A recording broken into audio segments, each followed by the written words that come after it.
bago siya na-promote talaga, bago siya naging king, ilang years yung hinintay niya? 15 years? Pero during that 15 years, na-develop ng Panginoon yung character niya.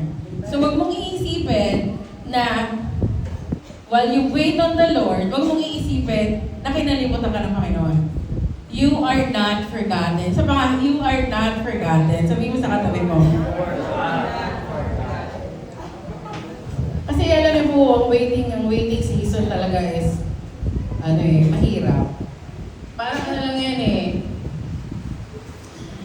Kumbaga, pag nasa government nga tayo, tapos pumila tayo, nakakainip na Ano pa kaya kung lifetime ka naghihintay sa sagot ng Panginoon?